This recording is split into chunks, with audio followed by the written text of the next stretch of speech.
ಸುದ್ದಿ ಜಾಲ. ನಮಸ್ತೆ ವೀಕ್ಷಕರೇ, ನಾನು ಪಾಂಡುಶ್ರೀ ಕುಲಕರ್ಣಿ. ವಿಶೇಷ ಸುದ್ದಿಗಳ ಪ್ರಸಾರ ವೀಕ್ಷಿಸಿರಿ.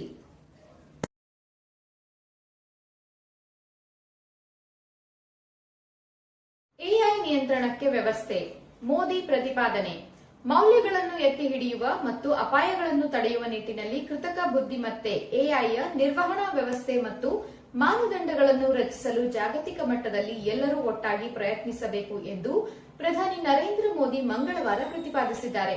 ಪ್ಯಾರಿಸ್ನಲ್ಲಿ ಮಂಗಳವಾರ ಫ್ರಾನ್ಸ್ ಅಧ್ಯಕ್ಷ ಇಮ್ಯಾನ್ಯುಯಲ್ ಮ್ಯಾಕ್ರನ್ ಜೊತೆ ಎಐ ಆಕ್ಷನ್ ಶೃಂಗದ ಸಹ ಅಧ್ಯಕ್ಷತೆ ವಹಿಸಿ ಮಾತನಾಡಿದ ಅವರು, ರಾಜಕೀಯ, ಆರ್ಥಿಕತೆ, ಭದ್ರತೆ ಮತ್ತು ಸಮಾಜಕ್ಕೆ ಎಐ ದೊಡ್ಡ ಸವಾಲಾಗಿದೆ. ಈ ಶತಮಾನದಲ್ಲಿ ಎಐ ಮಾನವೀಯತೆಯ ನಿಯಮಗಳನ್ನು ಕೋಡಿಂಗ್ ಬರೆಯುತ್ತಿದೆ ಎಂದು ಹೇಳಿದರು. ಎಐ ತಂತ್ರಜ್ಞಾನದಿಂದಾಗಿ ಉದ್ಯೋಗ ನಷ್ಟವಾಗುತ್ತಿದೆ ಎಂಬ ಆತಂಕಗಳ ಬಗ್ಗೆ ಪ್ರತಿಪಾದಿಸಿದ ಮೋದಿ ಅವರು, ತಂತ್ರಜ್ಞಾನದಿಂದ ಉದ್ಯೋಗಗಳ ನಷ್ಟವಾಗುವುದಿಲ್ಲ, ಬದಲಾಗಿ ಉದ್ಯೋಗದ ಸ್ವರೂಪ ಬದಲಾಗುತ್ತದೆ ಮತ್ತು ಹೊಸ ಉದ್ಯೋಗಗಳು ಸೃಷ್ಟಿಯಾಗುತ್ತವೆ ಎಂದರು. ಎಐ ಚಾಲಿತ ಭವಿಷ್ಯಕ್ಕಾಗಿ ನಮ್ಮ ಜನರನ್ನು ಕೌಶಲ್ಯಯುತರನ್ನಾಗಿ ಮಾಡಬೇಕಿದೆ ಎಂದು ಅವರು ಪ್ರತಿಪಾದಿಸಿದರು.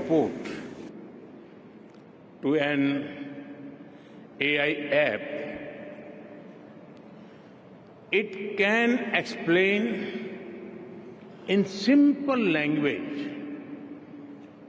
free of any jargon,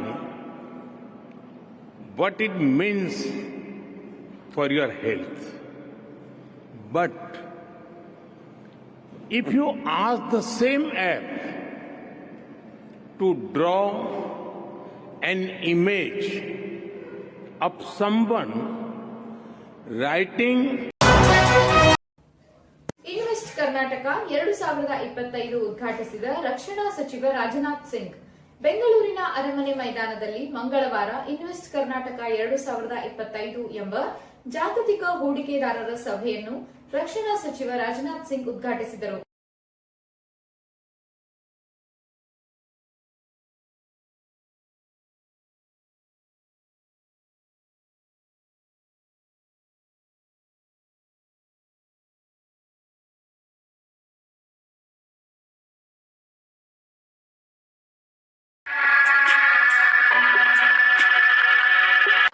ಸುದ್ದಿ ಜಾಲ.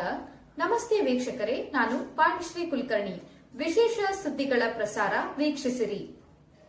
ಇನ್ವೆಸ್ಟ್ ಕರ್ನಾಟಕ 2025 ಉದ್ಘಾಟಿಸಿದ ರಕ್ಷಣಾ ಸಚಿವ ರಾಜನಾಥ್ ಸಿಂಗ್ ಬೆಂಗಳೂರಿನ ಅರಮನೆ ಮೈದಾನದಲ್ಲಿ ಮಂಗಳವಾರ ಇನ್ವೆಸ್ಟ್ ಕರ್ನಾಟಕ 2025 ಎಂಬ ಜಾಗತಿಕ ಹೂಡಿಕೆದಾರರ ಸಭೆಯನ್ನು ರಕ್ಷಣಾ ಸಚಿವ ರಾಜನಾಥ್ ಸಿಂಗ್ ಉದ್ಘಾಟಿಸಿದರು.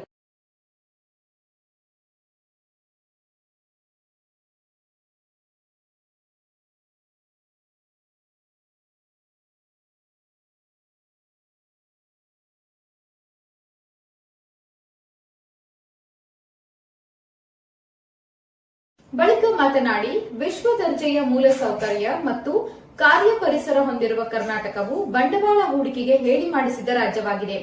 ಭಾರತದ ಭವಿಷ್ಯದ ಬಗ್ಗೆ ಅನುಮಾನವಿರುವವರು ಒಮ್ಮೆ ಬೆಂಗಳೂರಿಗೆ ಬಂದು ಇಲ್ಲಿನ ಐಟಿ, ಸ್ಟಾರ್ಟ್ಅಪ್ ಮತ್ತು ಇನ್ನಿತರ ಕ್ರಾಂತಿಕಾರಕ ಸಂಶೋಧನೆಗಳನ್ನು ನೋಡಿದರೆ ಅವರ ಸಂಶಯಗಳೆಲ್ಲ ನಿವಾರಣೆಯಾಗಿ ಹೋಗುತ್ತವೆ ಎಂದು ಕೇಂದ್ರ ರಕ್ಷಣಾ ಸಚಿವ ರಾಜನಾಥ್ ಸಿಂಗ್ ಹೇಳಿದರು.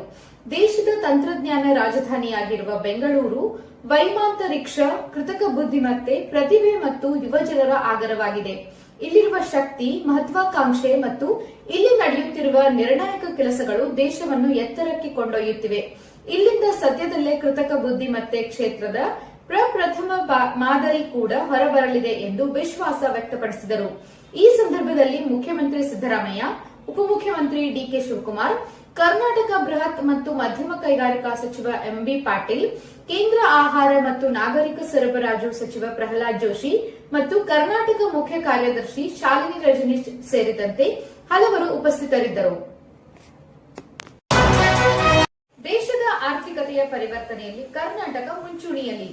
ಪರಿವರ್ತನೆಯಲ್ಲಿ ಕರ್ನಾಟಕ ಸದಾ ಮುಂಚೂಣಿಯಲ್ಲಿರುವ ಭಾರತದ ಆರ್ಥಿಕತೆಯ ಪರಿವರ್ತನೆಯಲ್ಲಿ ಕರ್ನಾಟಕ ಸದಾ ಮುಂಚೂಣಿಯಲ್ಲಿರುವ ರಾಜ್ಯ. ಇಂದು ದೇಶದಲ್ಲಿಯೇ ಕರ್ನಾಟಕ ಅತ್ಯಂತ ಹೂಡಿಕೆದಾರ ಸ್ನೇಹಿ ರಾಜ್ಯವೆಂಬ ನಮ್ಮ ಬದ್ಧತೆಯನ್ನು ಮತ್ತೊಮ್ಮೆ ದೃಢೀಕರಿಸುತ್ತಿದ್ದೇವೆ ಎಂದು ಮುಖ್ಯಮಂತ್ರಿ ಸಿದ್ದರಾಮಯ್ಯ ಹೇಳಿದರು. ಅವರು ಮಂಗಳವಾರ ಬೆಂಗಳೂರಿನ ಅರಮನೆ